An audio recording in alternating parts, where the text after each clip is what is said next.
Your life. You're welcome, folks. This is House Corrections and Institutions Committee. It's Thursday, 29th. We're running a little late this morning, but we're finally getting started. We're going to be working on the capital bill budget adjustment. And we're starting off in section 12, which deals with the Agency of Agriculture. We have BGS with us as well as Agency of Ag folks. We're going to start out talking about our our ag and environmental lab down in Randolph. It's at the BTC near the technical college, based on their property. And we took a tour of it last year in the spring. So Joe, it's all yours, and you do have some information for us. Yes, I do. Walk us through. Good morning, for the record, Joe Agid, Director of Design and Construction with Buildings and General Services.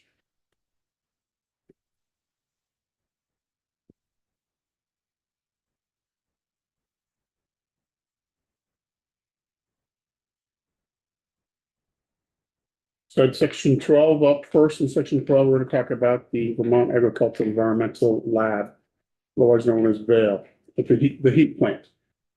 So in 2019, we constructed the lab down at the VTC campus. And during that time, the design was to connect to what was known at the time, VTC, which is now Vermont State University, Randolph, connect to their heat plant to save money. What we did not understand, did not realize at that time is that for one of the autoclaves that we need at the lab, we need 50 pounds of steam. The campus does not run at 50 pounds of steam. They run a lot less.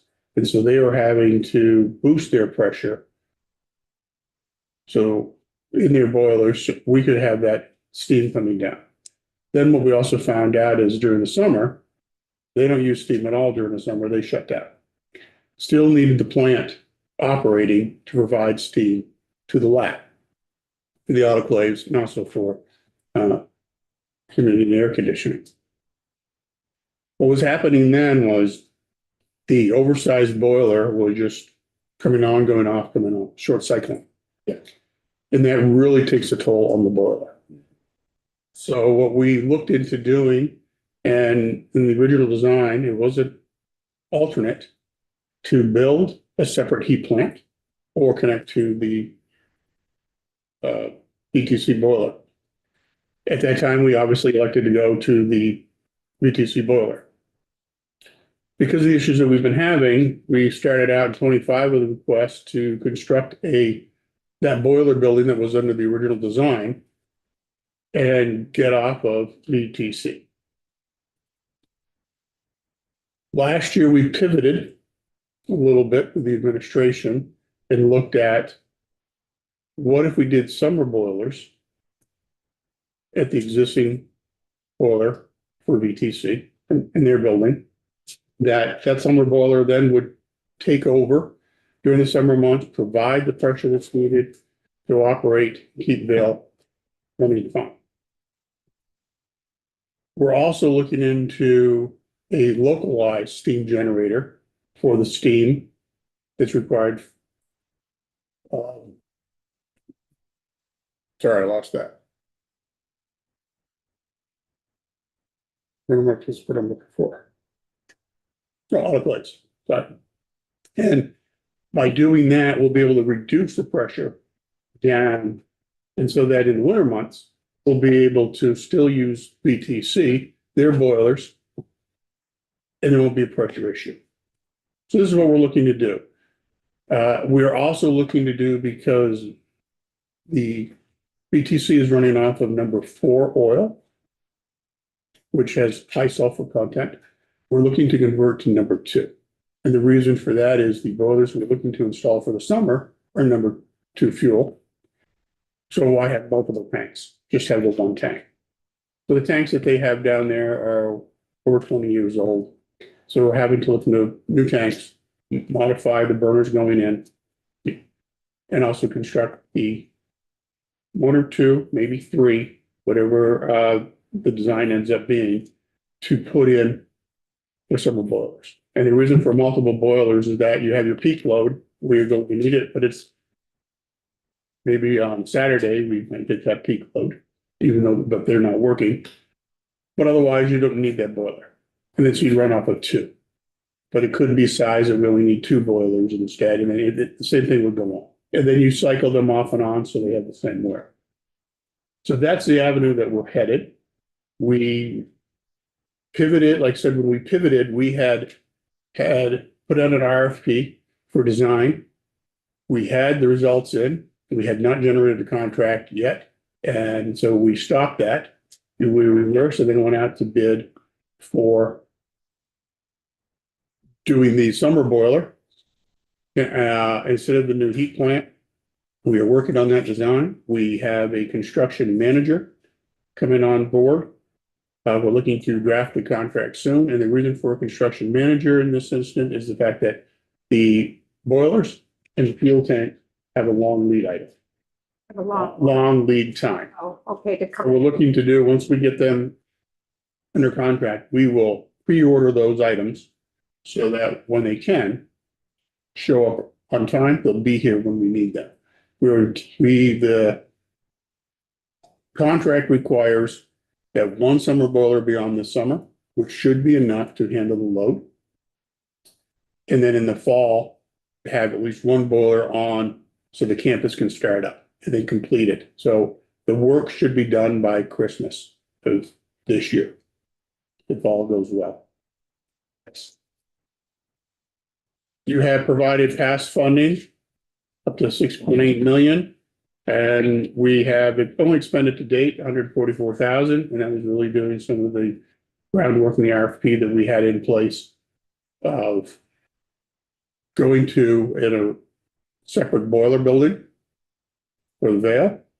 And now what we're doing is soon this funds will be encumbered once we execute the contract for the construction manager.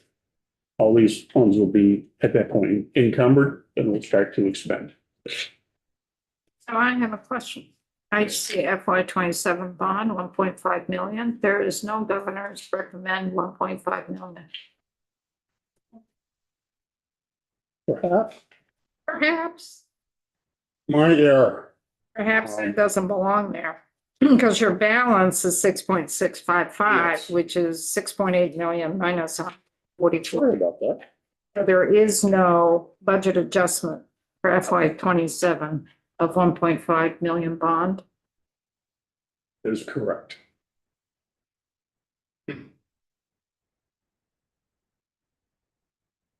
Look on the spreadsheet, folks. Yeah, yeah, There's yeah. nothing. Yeah. There's nothing.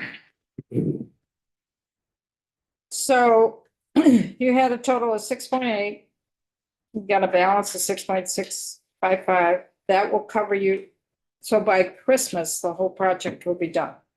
That's what we're hoping for unless something bad happens. If that is, we gotta pivot. But I don't understand it. Do you need 1.5 million? That was probably what I'm putting the slides together, copy and paste there, Okay, in that table and but it's part of that 6.65, right? No, No, No. it's not. you add 300, you add 1.5, you add 3.5. That brings you to 6.8. You see FY 24, FY 25, FY 26. 6.8. They've expended 144,200. You take that away from 6.8 and that Oh, gives okay. you 6.655. So on the spreadsheet, the only thing that shows up, because we do a 2-year budget, is FY 26 and FY 27. So you're only going to see 3.5 million that we put in FY 26. The 300 and the 1.5 came from 2 other fiscal years previous to our capital bill. Current capital. Well, I'm not sure if I'm following you, because if 300 plus 1.5 and 3.5 is 5.3. Right. 5.3 would be the total. It's not 6.8. It's not Correct. 6.8. Don't do math. Don't do math in public. I took his word.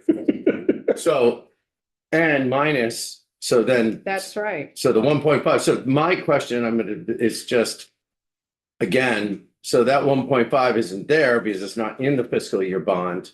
So where do you get that somewhere else? I don't need that. That's a typo. Oh, okay. There, so what's already been provided, we're good with. Okay, good, gotcha. Yeah. So you're not asking I'm not- anymore for, okay, gotcha, sorry, thanks, man. I took your math because that's what. No, no, It's because, good with the 1.5 in it. right, if the 1.5 get to the 6.8, but 1.5's gotta come out. Okay, But So. You made the comment that the tanks are 20 years old, and then you went right into, sounds like we need to replace the tanks. that is correct. Because, well, what you gotta do is clean the tanks completely with number 4 fuel. If you find at that time that there are pits at the bottom of the tank, you gotta replace it. At that point in time, it would be too late. So the tanks are at the end of their life cycle. Okay. So that's why we're looking to replace them now. And rough order of magnitude, what are new tanks? I could not tell you, off the top of my head. They're not cheap. A lot of tanks last a lot longer than 20 years, is why I'm saying. Yeah, but You know, if we were not switching fuel oil, we would have left the tanks in place. how large are the tanks? I don't know off the top of my head. It's not like a household. Oh, it is not. There very well could be 10,000, 20,000 gallon tanks. Could be. Big ones. It's not like our own home. And how long have they been in there? 20 years. That's why I say much larger, a lot more money. But the bigger issue is you're switching to a number 2 oil. Instead Yes, of a number that's correct. 4. And you wouldn't be able to even clean out totally those two.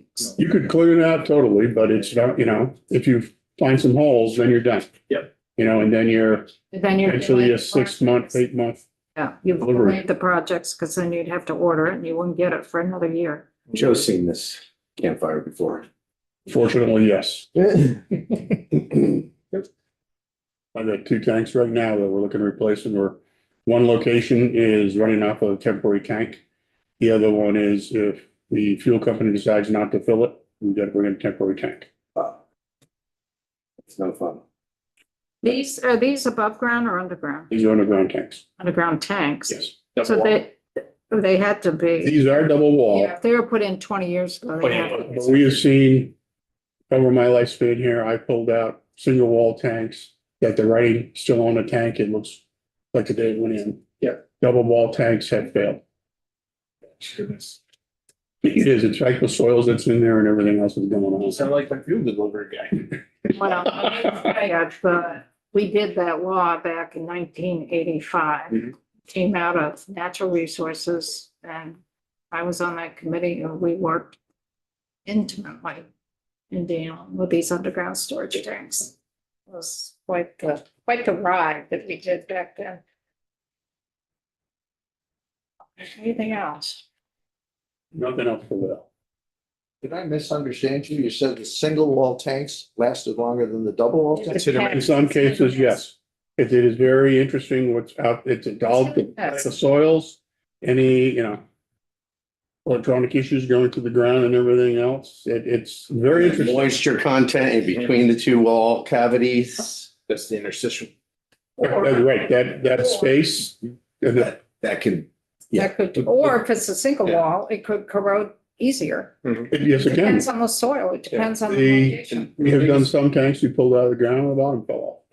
And just for, Kevin, Yeah. like, it is as perplexing as can be. I mean, I have a couple very large ones on my property. But the thing is, if a double wall fails, you're less likely, if single Not wall gonna be. fails, you're screwed right from the get-go. But if a double wall fails, like, you got some time, Oh, sure. possibly, Because if it's You know. a single wall and it failed, you got a hazardous waste site, right off the bat. which is really expensive. I understand, but we try to fix it, and we make it worse. It depends No, on that's the the soil. location. It depends on the. I understand. And so with a double wall tank, you can monitor that Yeah. space. And so if you get water in, that's the outside tank that's leaked. If it's oil, it's from the inner. And oil can have water in it. So. Oh, I know. The easy way to explain to why it's better if a double wall and a single wall are in the same place, the double wall is going to be superior to the single wall. It's just, when you start moving them around, no matter what location you put them in, the double is gonna be better than the single. It's just if you put a single in the right location and a double in the wrong location, the single probably will last. Well, also the difference between a single and a double, the double has the monitoring. Yep, The single does not, so it could be leaking and you have no clue, Correct. and then you got a real issue. Oh, really leaks. And again, it depends on the soil, it depends where it's located. Do you have to do at this point, this is a little off the beaten path, but when you put tanks in the ground like that, do you have to do like a pool, like something that would hold it and then put dirt in, that in case that did fail, it would, No. I know you do now with like Casella's having to do up in the landfills and stuff, they're, If it's a buried tank, you're still looking, depends on the water table and the location that you're going, to keep it from floating when it's empty. yeah, Otherwise, you're putting pea stone in around it yeah. and that's it. So you're not having to, there's no third type of containment. You have a double wall. I just wondered. And you monitor that. We monitor, have an alarm on it, checking constantly, And that's good. daily checks, monthly, yearly checks that are required. Mm-hmm. There's on the size of the tank when ANR and stuff like that. you hear me cry about my $600,000 project? Yeah. This is what my project. Wow, that's why I asked about tanks. Very, very expensive. Very expensive, but in the long term, it's gonna possibly save you money, because then you're not gonna have a hazardous waste. center. Yep. Yes, we, That's the issue. once that law was put in place, basically, we spent a lot of major maintenance money to replace tanks that we knew were over 20 years. And then once those were done, but it's still a single wall tank, look to replacing those just in case. Now that we've got enough double wall tanks, if there's no leak, you're in a space, there's no sense replacing the tank. But you never know until you get inside that tank and clean out the sludge, what you have. Thankfully, you can still bury it, because us citizens, we gotta put it above ground. You don't want a 10, 20, 30,000 gallon tank. I know, but we got to, but Yes. you don't have to. We don't need a double wall. But if you did do it, I believe the regular requirements for above ground, is you do have to build a containment. Oh, I see. Once You you do go have to do above, a containment kind of situation. we deal, once you go over 1,500 gallons on. Interesting. 15? Yeah, just we. It's, Soil, I got. Yep. they're ugly, but they're better. Again. Anything else on this? Okay, down to the big E. Break down. My project manager, Jessica Time, will take over from here. I'll just drive the slides from the side. Okay, good. Fantastic. And again, there is, Oh. Trevor's, Trevor. there is, Welcome. There you go. Yeah. we talked, it was an error, it was cut and paste, Okay. added by mistake. So the big E, this is ongoing. They have, I think, a 5-year, you have a 5-year plan, 5-6-year plan, sort of. It's been longer. It's been longer, but I mean, you start We really, end 2029. before you were doing it just a little here and a little there, and then you develop. And so that we know what is in the hopper coming up. So, we put in 1.5 million, that's by 26. And that is there. We put in 1.5 million FY 27. Mhm. Okay, governor did not change these numbers, does not mean that we won't change these numbers. Based on testimony. Welcome. Thank you. Thanks, Chairman. The record, my name is Trevor Lowell. I'm the Assistant Director of the Development Division at the Agency of Agriculture, Food and Markets. Oops, it disappeared. Trevor has his own. I do have my Your own own, I did slides? send them to the committee assistant. I think there were 2 decks. Are you able to share them? Is there, yeah, I need the meeting. I think I need the Oh, meeting no. invite. These things come.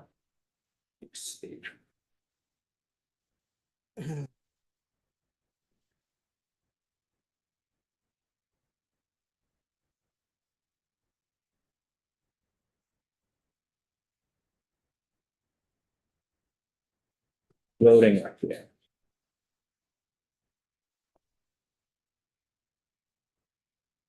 I brought that chocolate. Somebody get me for the holidays. Or your dumping ground? It's good stuff. I just banned myself. I'll take a look later. Yeah, it's not garbage. It's negative 17 in Thompson this morning. But yeah, it's good. Wow. It was -8 in Springfield.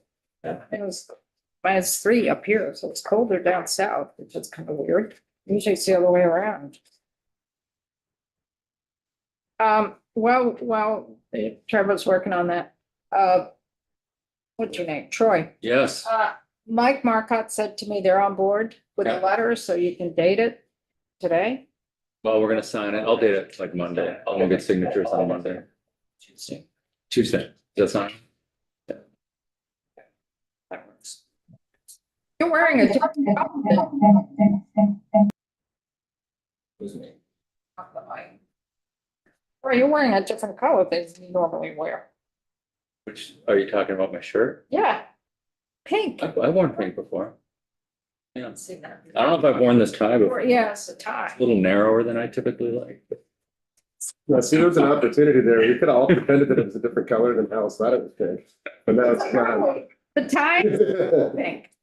Yeah, It's just a different look for you. I appreciate you noticing, Madam Chair. Feel seen. You are definitely pink. Anyway, let's get back to the Big E. Yeah, so thanks again for having us. I just want to start off with some gratitude towards the partnership with BGS, the Agency of Ag, the Department of Tourism, Department of Labor. There's a lot of state agencies that touch this event, touch this building, and it's been a really strong partnership. And then gratitude for the team that I work with at the agency to pull it off. It is kind of a bear of an event. So Mayor of a building. bear of a building as well, yeah. So just a quick history. Some of you, I think, have seen this, so I'll run through, try to be succinct here. But the Eastern States Expedition started in 1916. It actually started as Joshua Brooks was trying to wrest the dairy convention away from Wisconsin and bring it back to the Northeast. So he bought, some acreage in Springfield, Mass, and then he started down this path of inviting all the New England states to have a presence at the fair. So Vermont was, I think, the third New England state that actually stepped up and took the invitation and built a building in 1929, the building that we still have today, coming up on 100 years old. The Big E is a huge event, so it's kind of fluctuates every year, but it's generally the fourth or fifth largest state fair in the nation. The attendance record, I think, was set in 2019 overall at 1.7 million people who came through the gates of the fair over those 17 days. It's not uncommon to have more than 100,000 people a day on the fairgrounds. The record was 178,000. On weekends and busy days, that's pretty standard. So we've hit many days where we see upwards of 150,000 people. And then it's a huge regional event. So it's a big platform for youth agriculture, 4-H and future farmers. A lot of Vermonters, young Vermonters are down there showing animals. They auction off. They have a great auction that they've been raising money with. It's a big hub for a lot of equestrian events. So all that is happening at the same time that the fair is happening as well. Just kind of a sense of where we are. We're in Springfield, Mass, which is in the middle of some major metropolitan areas. We did a marketing study several years ago to kind of look at the typical fair goer that was coming and visiting. And what we know from that is that the majority of them are from Massachusetts and Connecticut. Then the much smaller slice is made up from the other New England states and further afield. So I mentioned this to kind of give you a sense of the marketing opportunities that this building provides, the businesses that we support. We have folks coming from New York City, from Albany, from Boston, and it's a really great platform for the businesses to come down and get this kind of exposure, that many eyeballs, that much foot traffic.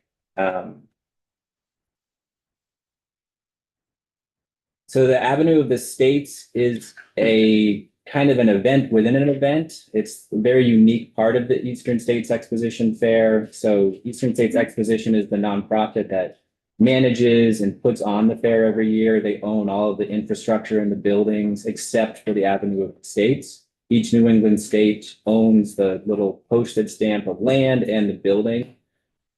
We have kind of joked in the past that it's almost like a little embassy in Massachusetts. I think it's the only state building that exists outside of the state boundaries. As mentioned, it was built in 1929, and it is kind of gives you a sense of where it is on the fairground. All the New England states are lined up next to each other. So people come through the fair and kind of run through the avenue as one big event. And then we know from that marketing study that the majority of folks who come to the fair also prioritize visiting these buildings. So it's about 94% is what that study showed. So you can kind of assume that anyone who's coming through the gate, the vast majority of those folks are probably coming to that building as well. How long does the fair run? 2 weeks? 17 days. And it's typically the second to third week in September is when it starts. So we'll see if this will play. This is inside the building. This is a kind of average weekend day. It's not. It's a weekend? Or week? Yeah, this is a not atypical crowd of folks. It will be like this all day long, from 10 a.m. to 9. And so just kind of gives you a sense of the foot traffic in there, the volume of folks that are coming through. Are the vendors finding because it's so crowded that a lot of folks don't stop at their booth? It's a big discussion in when we work with vendors and how they showcase their products. We are actually able to bring in a contractor to meet with a lot of the vendors to look at their booth setup and think about traffic flow. What are you selling? What's going to grab people's attention? How do you kind of, in this really attentional environment, how do you get noticed? It's not like a typical trade show, right? You really have to be out there. You're at a fair, same way that you see those, folks who do fairs kind of calling you in and trying to get your attention. That's a lot of the strategy. But yeah, it really depends. And different booths are set up very differently. I think too, if you show at the very top, underneath that blue sign, folks are going to be turning to the left. You can't go straight there through underneath that blue sign, right? You can, so people come in from this side mostly, which is what we call the Connecticut side. And then there's a horseshoe shape. You can't come across here. Oh, it's The traffic flow. It's just for whatever reason, people are very accustomed to kind of doing the full horseshoe. This little corner is actually the corner of our tourism booth. So it acts as a nice kind of front of house. A lot of people encounter that first. They ask questions. Tourism is there signing them up for the foliage newsletter, answering questions about, where folks can vacation, different activities they can do in Vermont. A stat that I really like to cite around, again, just the volume of folks that come through this building is it gets three times as many people visited the Vermont building in those 17 days than visited the Guilford Visitor Center in an entire year. Wow. Yeah. So if you think about the Vermont building, if it was a visitor center and was part of that portfolio, it would make up 60% of the foot traffic of all the visitor centers just in those 17 days. As I mentioned, the tourism is there. We've had great partnerships with DOL out there promoting jobs, and we work with a lot of nonprofits. We've really put a lot of effort into the outreach around, again, just leveraging the opportunity that this building provides. How many vendors are there? There you go. Oh, so we had 29 this year. The majority of vendors have full fair contracts with us, so they're there for the full 17 days. A handful of them, what we found is that that's a really intimidating place to start if you're just getting into the Big E. So we offer some half fair contracts as well. So we do a turnover mid-fair. So some of those 29, we don't have 29 booths. We have probably, I think, 24, 25, depending on the year. We've done a lot of shifting over the years to kind of create more spaces and take advantage of different areas where we can support businesses. So I think this is the most we've had. We've also been able to open up the back patio to food trucks in the last couple of years. That's been very successful. Again, just trying to maximize that. We also have 2 days where the Eastern States allows us to have vendors on the lawn. So there's Vermont, every New England state gets a day that celebrates that state, the Vermont Day. And then there's what they call Harvest New England Day. On those days, we have an opportunity for vendors to come down and just try it out for a day. So they'll bring their pop-up and their booth and kind of set up like you would at a farmer's market on the lawn. And that's a really nice on-ramp for a lot of folks to come down, see how their product might sell in that market, get a sense of the crowds, what works well and what doesn't. So there's 29 is the folks that we actually have contracts with, and then there's additional businesses that come on those days as well. So this is a little bit of a crude schematic here, but gives you a sense of the layout. So I mentioned this is the Connecticut side where people are coming in, and they typically come down and exit out the back. It doesn't really show the back patio area where these are just kind of placeholders. Those are the vendors that were in the back with Vermont Marshmallow. So there's a concrete slab in the back. We have a food truck back there. We also have a shed that was built several years ago. So one of the vendors is in the shed, and then 2 of the food trucks are out there independently. And then so people kind of leave, and then they come back in and come up here and then exit on the main side. When we were down, because BGS and Agency of Ag put a day for our committee to go down. It was all blocked up there by Ben and Jerry's, in around that corner. It's really blocked up there What do you mean by traffic? by traffic, yeah. Because everybody wants ice cream, yeah. And that's where you turn and let you go outside and come back in, but that tends to get blocked up there. And that's one of the, when the discussions around this construction project, a lot of talk around traffic flow. How can we make modifications to, make booths more accessible, address the pinch points where people are getting kind of backed up. VMSMA, that's the Vermont Maple Sugar Makers Association. They've been in the building since the 70s, I think. It's a great partnership. So this just shows kind of our thinking around what we're trying to actually do with this building. So we kind of think about it in these 5 major goals here. Provide a safe, positive experience for fairgoers and vendors. Offer diversity of products that are unique, that are high quality, that represent the state, our culture, our history, our values. Support Vermont businesses. So providing this market access, providing an opportunity to really get their brand out in front of a new type of customer. We have lots of folks who get approached by distributors, by wholesale buyers. So even though it's not a trade show, we have lots of stories of businesses who have come down and left with new wholesale accounts or a new distributor relationship. So it's not just the sales that happen at the building, it's those opportunities. It's also that post-fair sales. So we see a huge bump. These businesses get a lot of kind of that, early Christmas buying after the fair. They get their name out there, they get their cards, they sign people up for their newsletter, and they see a lot of impact to their online sales after that.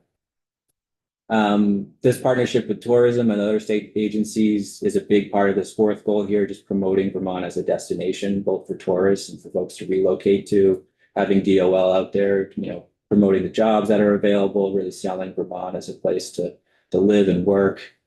And then this final one is meeting our commission needs. So we charge 15% commission on sales for every vendor. And that money is really what has helped keep this building afloat, help pays for the personnel and the staffing costs that go into running this event. Is that in addition to a vendor booth fee? There's no vendor booth fee. So the sole revenue channel is through that commission. So we collect a receipt the following morning of every day of the fair, where they report their total sales from the day before. We track that and then invoice them at the end of the fair for the amount. And they pay that 15% commission on their gross sales. It's in the slides.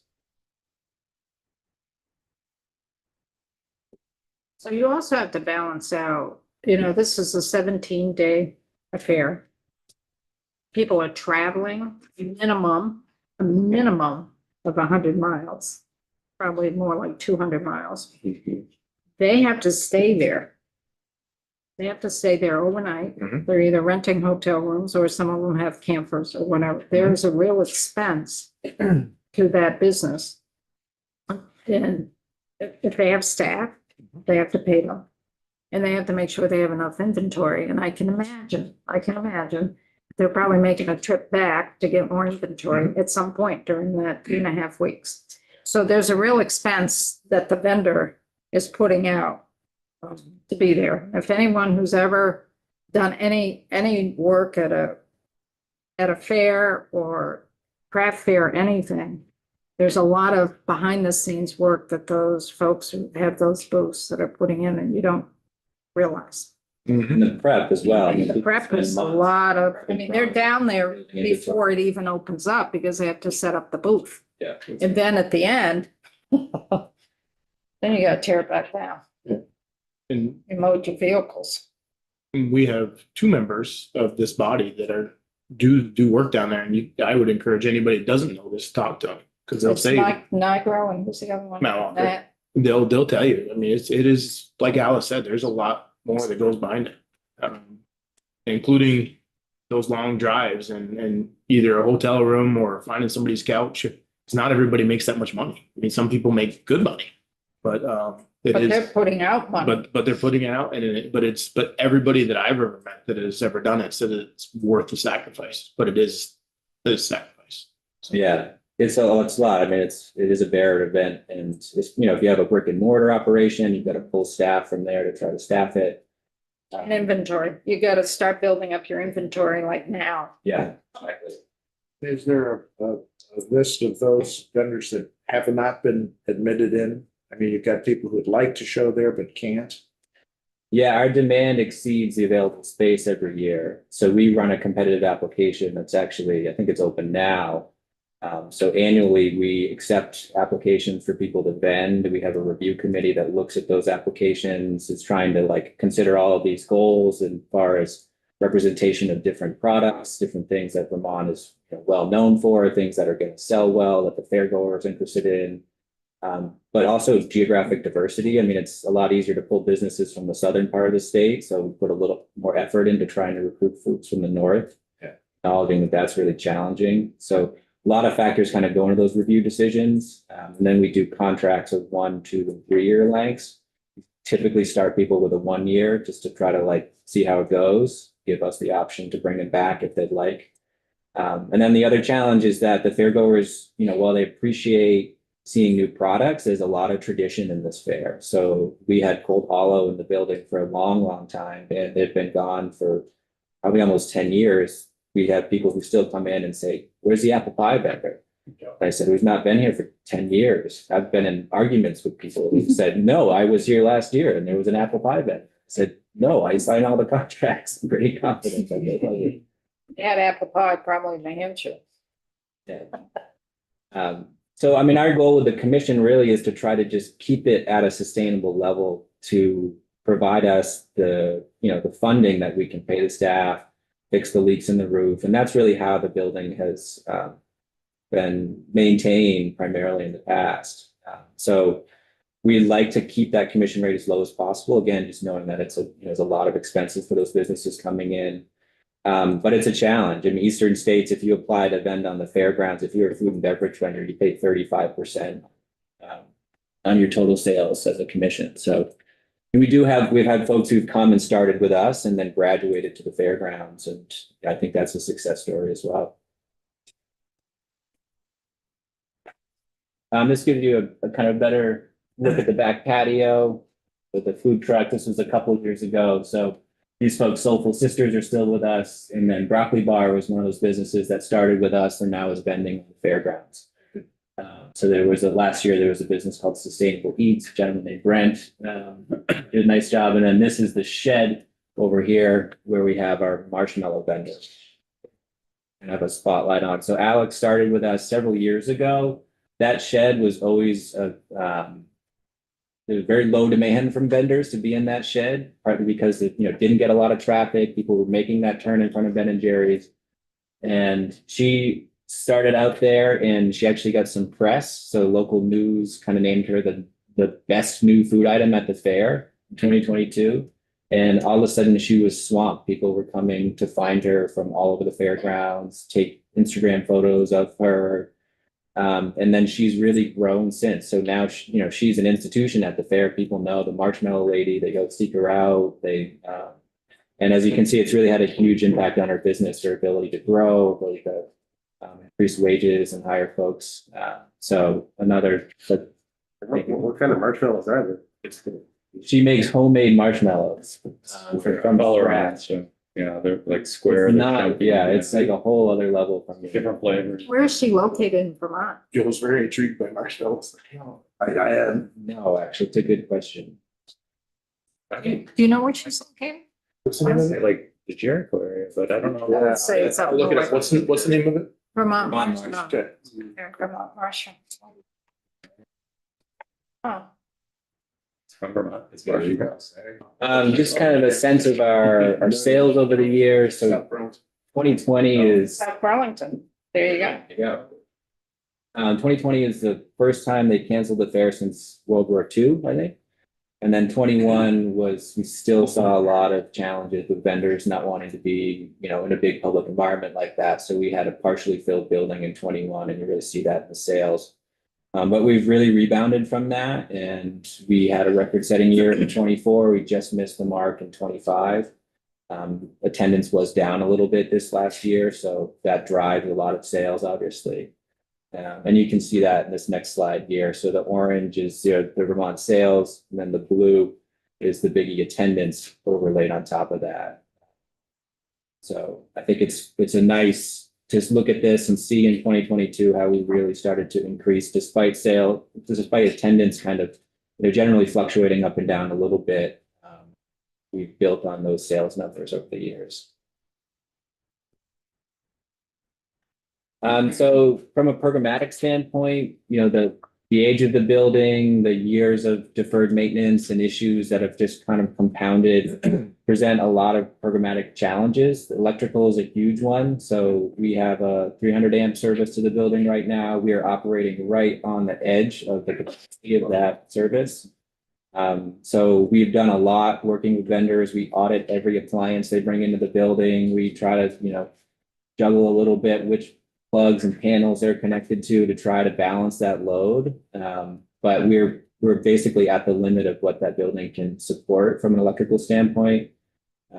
We've had lots of leak issues, water issues with the general envelope over the years, plumbing issues. The ADA accessibility continues to be a concern of ours. So the only bathrooms in the building are on the second floor up a double staircase. So we have some vendors who are older. We have a gentleman who's, in his mid-80s who we have to cart to a different building on the fairground when he needs to use the restroom. So we would golf cart. Yeah. Anyone didn't put an image. Not a hand cart. No. And then I think there's the issue of just the visible decline. So again, a lot of people come and see this building. A lot of people leave with an impression of Vermont after they've come in and met the vendors. And some of that impression, I think, is undermined a little bit just by the state of the building. Definitely getting better, but would love to be able to really showcase a modern, clean building that doesn't have visible rot, leak stains, and stuff like that. So one thing when you're in doing this type of work, you have to abide by code.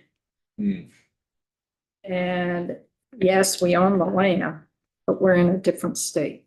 And that's been one of the issues. What code do we, Vermont code, or Massachusetts code, or even the city's code? So we have to work within that. And sometimes they're much more stringent or different than Vermont. Is that true?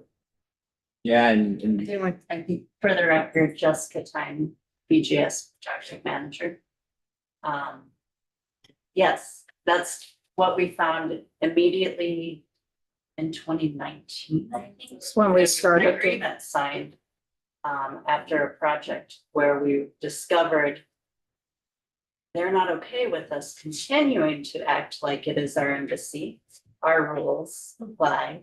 The precedence for that was if they were going to service it with their fire department, they would like us to follow their code. So we've been hit with you know, little projects like installing sinks, you know, we get hit with concerns over our plumbing because they do not allow PEX. They do not allow products that are used in plumbing in Vermont. It's not to Massachusetts code. So they're actually asking us to bring the building into their state and follow their code as we move forward, and that adds to every project that we do. Yeah. But their codes are more stringent than Vermont codes. In some cases. In that respect. Yeah. But differences can matter, Yeah, right? Even if it's not more stringent. different materials used. Do you find the permitting process down there onerous? Not that ours are always great, but probably.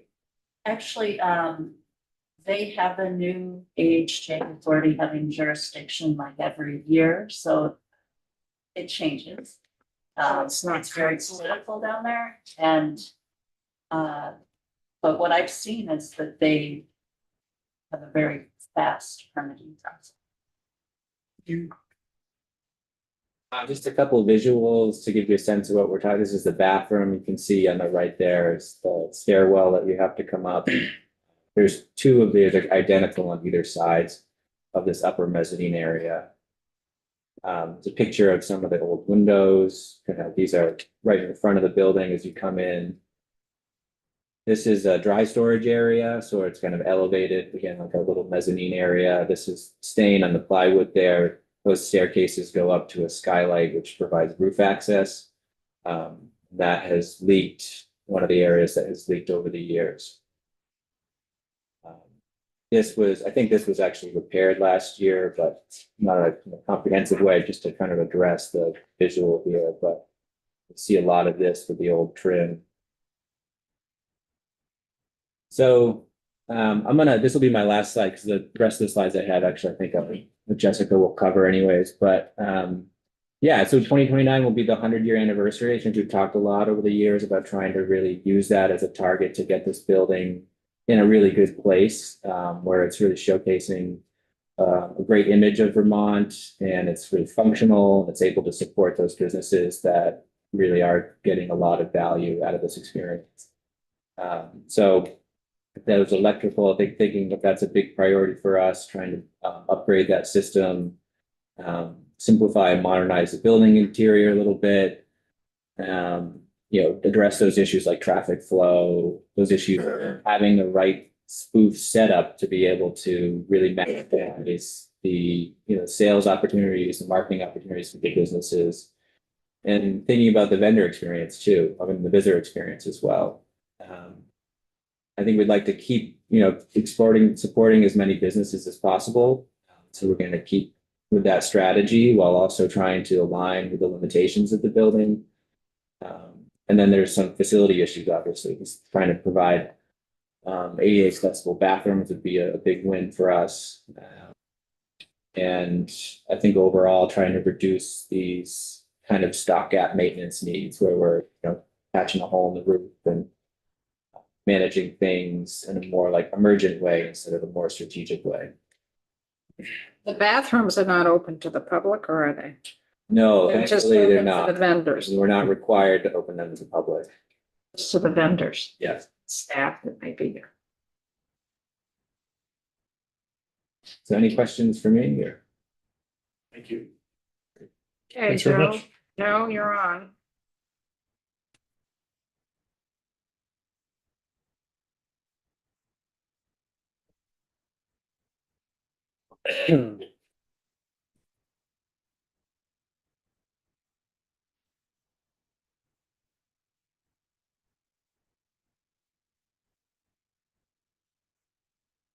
Welcome. Welcome. I'm Jessica Time, again, Buildings and General Services Project Manager and Architect. Been working on this building since 2018, maybe, when we started to discover challenges. We are 3 years from the 100-year anniversary. Going to be a big celebration already one of the buildings on the avenue was celebrated. They got special spotlight, things like that. So it's going to be a big year for the building. When we started planning the renovation, we were looking at a huge list of deferred maintenance and rehabilitation needs for today's fair, which key to that is, I know Trevor's recent numbers for attendance have kind of gone up and down. But prior to that, they had expanded significantly. So every building there is getting more crowds than were designed for. So the renovation was meant to address the visitor and vendor experience, as well as the major maintenance that has been deferred, and systems and functionality throughout the building. You can see that the appropriation to date, including the FY27 bond, is 6 million. We've expended half of that at 3 million, I'm rounding. And we have 2.9 million remaining. The request for FY27 has not changed, so this is what was in the original appropriation for 1.5 million. You can go to the next slide. So what we've been doing in the last year is we've completed, or we're 75% complete through the exterior restoration. The whole slate roof has been replaced. We are continuing to work on the cupola, the masonry, painting, woodwork. All of the pictures that you saw in Trevor's slides of what looked like an abandoned building. A ghost building. We kind of had a few references. This year, there was significant improvements to the front facade that people saw.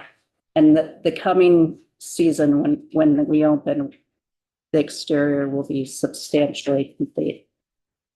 So when this work is going on, are BGS folks down there at all overseeing this, or do you have a project manager?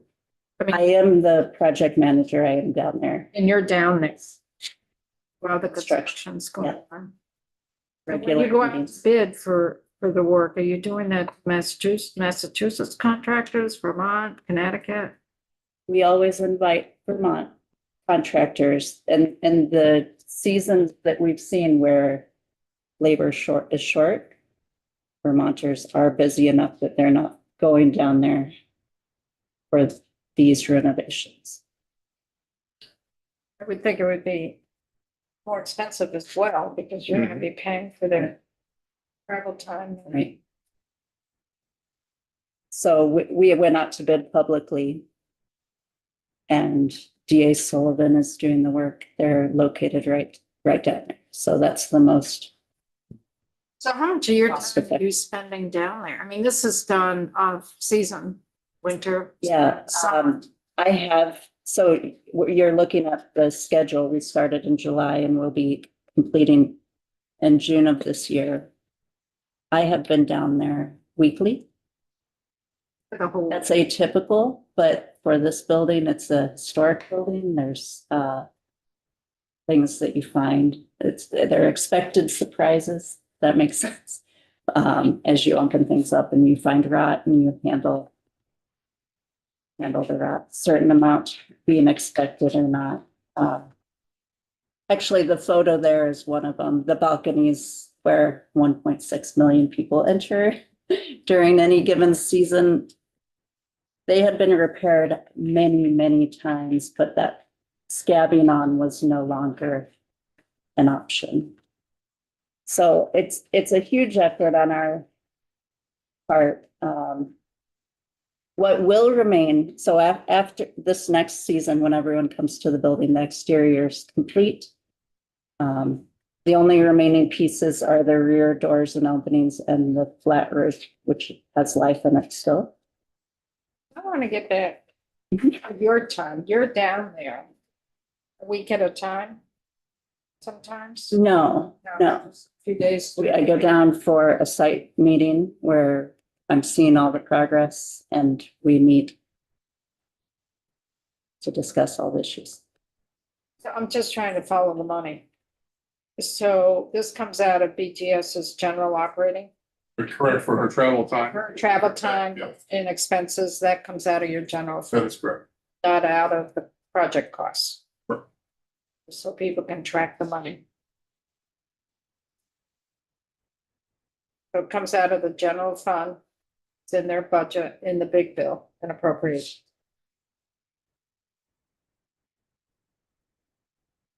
So phase 2 is beginning. It's a mechanical and electrical maintenance, but it's an interior project. Now we're turning to the inside of the building and the functionality. Most of this project is electrical. Trevor mentioned the electrical service being undersized. We need to go through the building and replace panels that are at the end of their life or are buried and inaccessible. So there's a lot of code concerns with that. Replacing the rear overhead doors. Those are just residential, well, they're really falling apart, wooden overhead doors. So every other building has something more significant back there. And dealing with the plumbing code requirements, which we are required to do. We have a letter from their code official. As well as functional booth renovation and floors. I forgot to mention the restrooms. We are moving 2 restrooms downstairs. That's how we're working on accessibility without having to have an elevator. And we believe we can get to 1 of the restrooms and the We have, funding for this project. we have a question, Sean. What are you bringing in electrically? How many amps? 600. And then just do. That's the next size up. So That's great. yeah, there's no in between. Better. And then, with the doors, the garage doors, are they allowing you to put something that's not wood? There is no design review in this district, if Yeah. that makes sense. So it is our building. So are you putting like steel doors or aluminum doors that will last a lot longer? And they're a lot easier to maintain, or are you putting wood garage doors back in that are gonna be a pain and cost a lot of money? I know what the answer is, you don't have to tell me. You want to know. I'm glad I'm not the only one. We have not addressed that yet. Okay. We started to work on that issue and it requires some interior renovation. So there's other big issues with doing something that would look nice back there. Yeah. Also trying not to have an overhead door. The liability of a door falling on somebody's head is a concern. No matter how well maintained it is. Yeah. We're not even thinking about air conditioning. The building is not conditioned except in the office and the rest kitchenette upstairs. Right? That's where the conditioning is now, and that's where we would put it in the future. I think that is actually something that we've talked about not doing. It seems Yeah, I think, BGS feels it's prudent to do. yeah, I mean, I think any like heating and cooling has been an ongoing conversation, but again, this building is used currently for a short period of time. If it was heated and better insulated, would we have opportunities to host Christmas markets down there or other activities? We've played around with that, thought about it. The heating isn't an issue during the fair. There are plenty of warm days.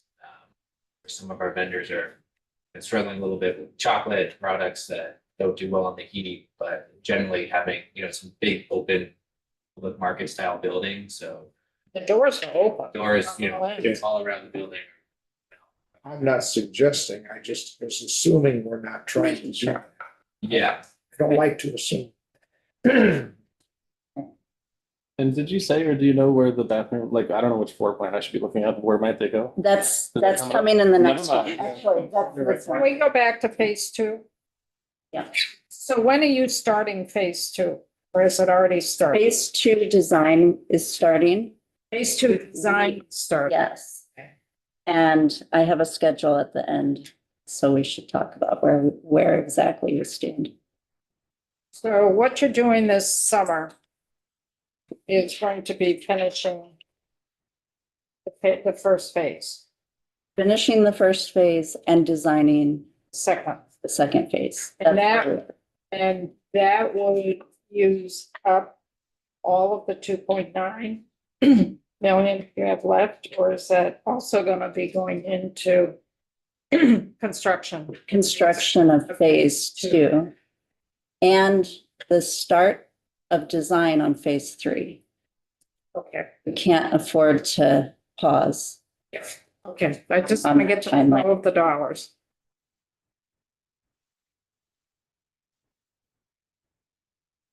So I think you guys understand what the project is. It's relooking at this building, getting the ADA improvements downstairs. Here's where the restrooms are going at each of the main entrances. We're just putting minimal, and what is upstairs as a kitchen for the vendors would be moved downstairs.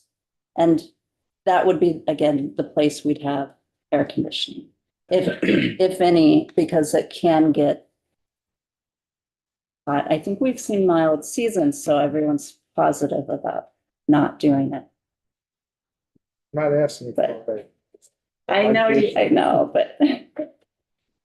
Well, with the 17 days, a lot of people work over hours during that course of that. So it's not only long hours, a lot of intensity, a lot of noise. I've done trade shows down here for 10 years, so I know what you're talking about. Okay.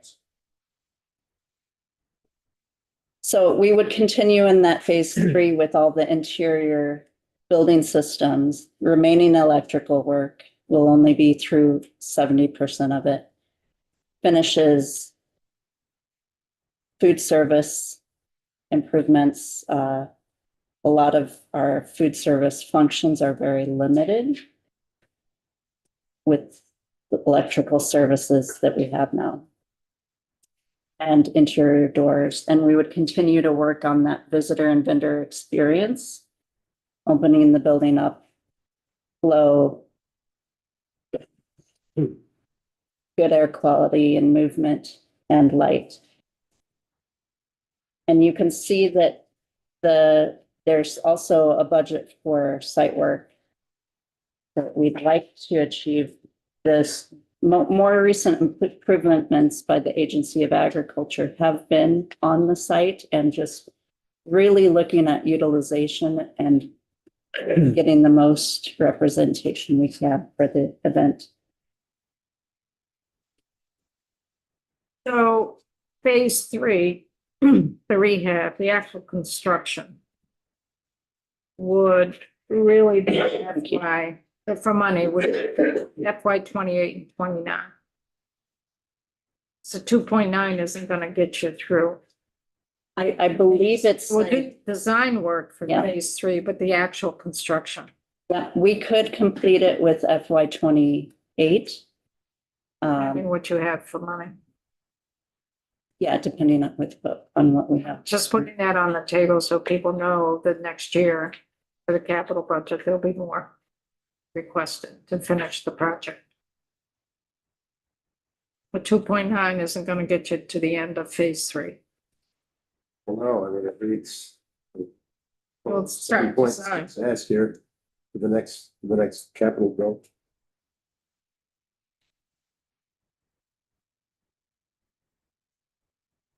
Have there been any unforeseen issues that have popped up? I mentioned the balconies. There was rot found at the balconies. It's amazing because the front of the building, which is the most ornate and represents the building incredibly, there was nothing found, right? So the work at the cupola has found some hidden challenges. The work at the back where Trevor showed rot on the cornice, which has been repaired at this point in time. There was some hidden structural concerns there. So I don't think any of that's unanticipated, given the building's age and the amount of work that was always done to make it look good. Not necessarily good, yes. Need a Band-Aid instead of fixing it?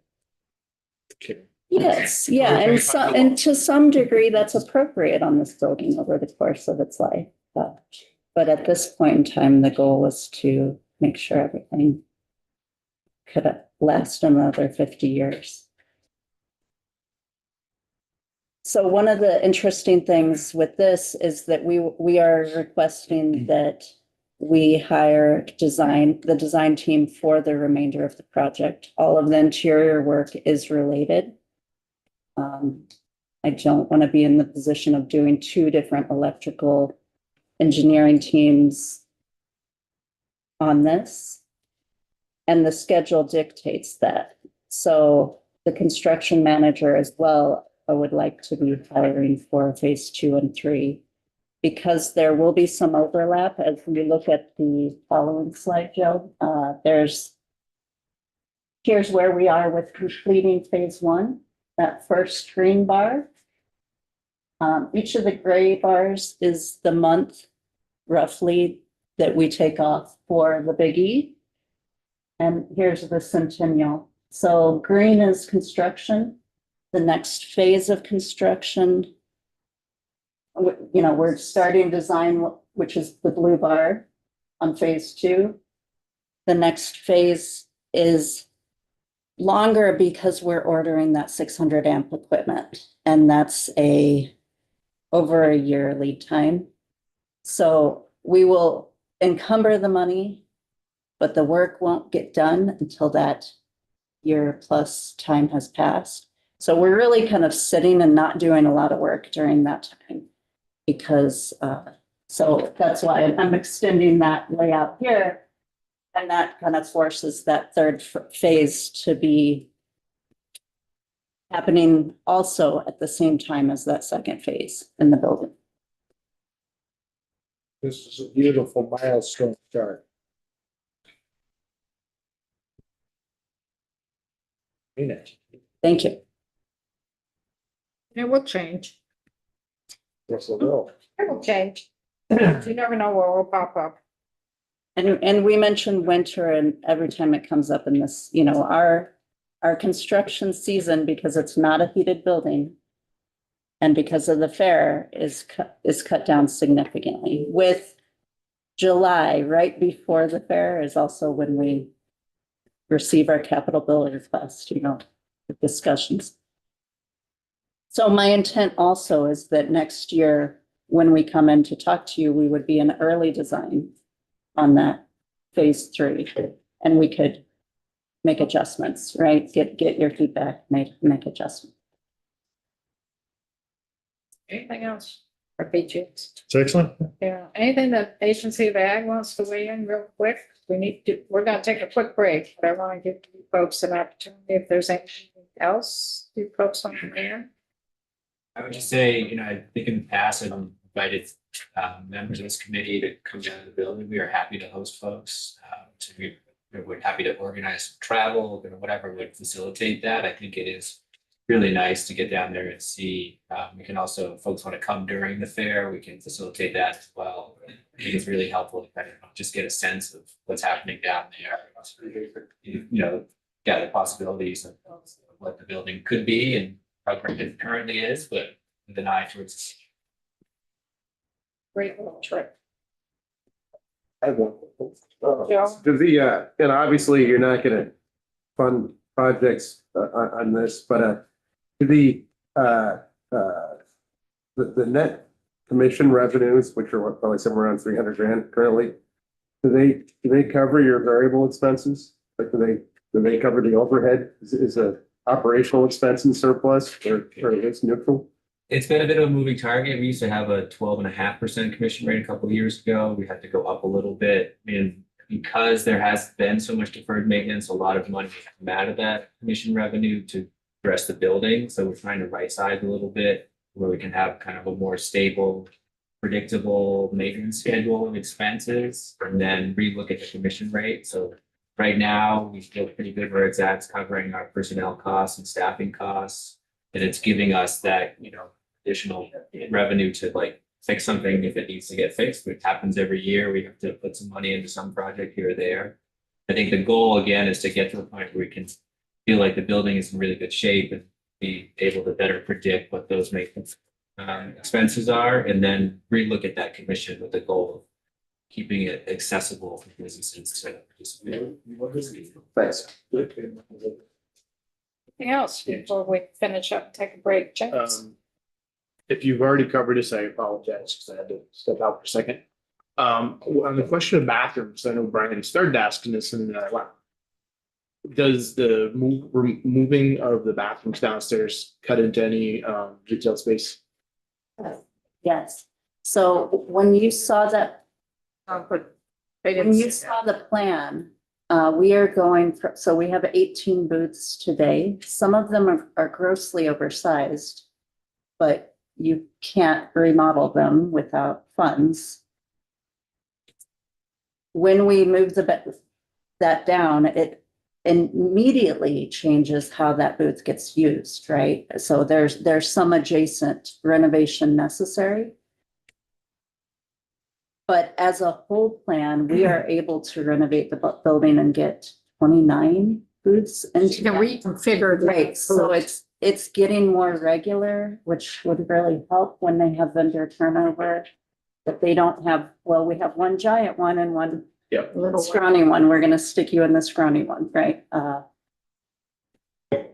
Right, making the booths a little bit more.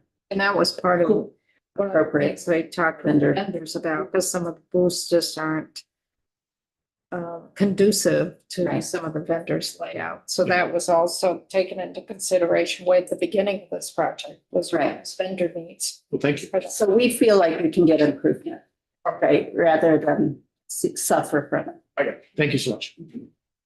Yes. Thank you. Thank you. So let's take a really quick break because we have public safety ready to come in. So 5 minutes possibly. And we'll be back on YouTube, so if you can go out